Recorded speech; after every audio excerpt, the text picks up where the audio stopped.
Hi everyone, welcome back to my channel. This video is about workflow. It's one I've been trying to make for a long time, but every time I get around to making it, some software gets updated, something new comes out, and the goalpost keeps shifting. Now, when I first started using the Hasselblad, I loved the camera, but it was one in dire need of an ecosystem. Most cameras you can just feed into a Lightroom or Capture One, and they do everything that you want them to do, but Hasselblad, of course, had to make things awkward. Of course, Hasselblad users will know that Phocus Desktop exists, and it isn't a bad app, but on the other hand, it does feel a bit like it comes straight out of 2010, and it's appallingly optimized. It doesn't even run very quickly on an M5 Max. On the other hand, there is the mobile app, which is incredibly slick and brilliantly designed and has lots of interesting features, but it's too limited in scope for professional use. One other fun element about the Hasselblad workflow is that you get a Hasselblad natural color solution, which is brilliant, but you only get natural color solution if you run it through their proprietary software. So you don't get quite the same richness of color and the original recipe if you run it through other programs like Lightroom, like Capture One. So yeah, the Phocus Desktop is the best raw editing software there is currently for Hasselblad, but you can either have it locked inside a sluggish, old feeling desktop app, or you can have it on the mobile version, which is great, but just can't handle large workflows that professionals might expect. Before we go in further, a little information about me. I'm a freelance photographer and content creator based in Manchester, UK. My website is at philtragan.com and has an all-new video page. You can find me on Instagram at philtraganphoto, where I frequently post new work. Hasselblad professional users will care that the only app you can currently tether your Hasselblad to is Phocus Desktop. Capture One have announced that they will be adding tethering software down the line, which is quite exciting, but then again, they are also saying that you won't get Hasselblad natural color solution with that. So if you're a Hasselblad purist and you want the original recipe, you're still gonna have to go through Phocus. I think overall the Capture One use is good because it means the Hasselblad ecosystem is growing and it's gonna open it up to more users, especially professional ones. Another magical thing about Hasselblad's Phocus software is the recovery slider, which, as you'll see, does an almost magical job of separating out highlights from the details of the rest of the picture. You can do highlight recovery in Adobe Camera Raw, for example, but the results bleed into the midtones too often and simply don't reveal as much raw data. So while the announcement of Capture One supporting Hasselblad files is very cool for wider adoption of the system, it may well just be another raw editor that doesn't do as good a job. At this particular moment, my request of Hasselblad would be spend the money, subscription service if you need to make Phocus into a modern professional app, or if you don't want to do that, give up your secrets to the third parties so that they can do it for you. Now that I've finished moaning about this stuff, what are my recommendations to casual users and what are my recommendations to professional users? So to the casual user or the enthusiast, my advice is dead simple. Use the Phocus app. It's absolutely excellent. If you are abroad and you want to take pictures on your camera and process them the same day, there's a great Wi-Fi connection. You can download the pictures onto your phone, where all the sliders and adjustments and curves and clarity and material feel and all those things are brilliantly optimized for mobile use, and you can post them onto Instagram or wherever you want to use them. I think it's brilliant. I use it when I'm on holiday all the time.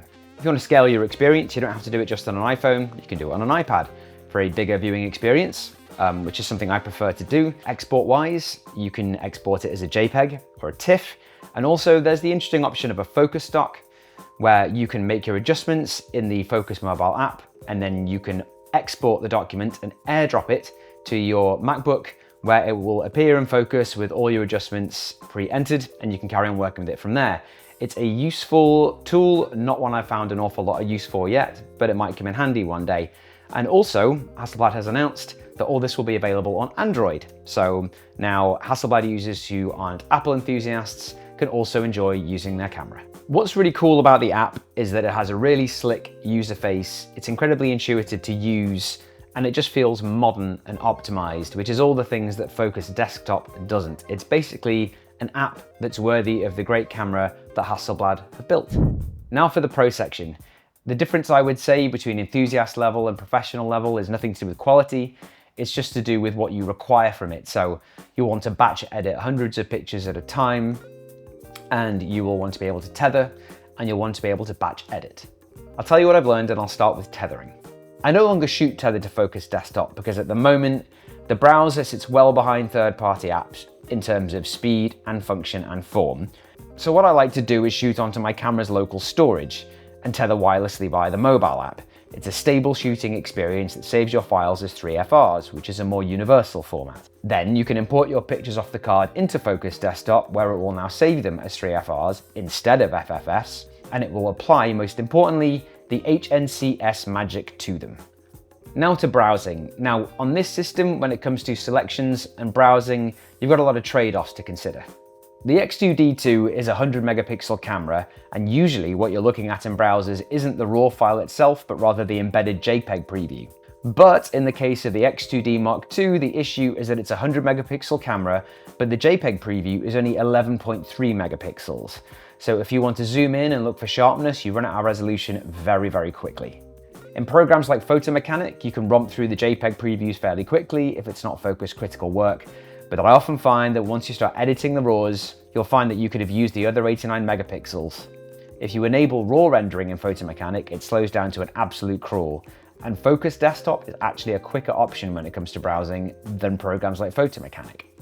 So if you want to look at your RAWs in all their glory, and you own a Hasselblad, so you probably do, your options are Phocus, which is free, Lightroom, which is not free, and now Capture One.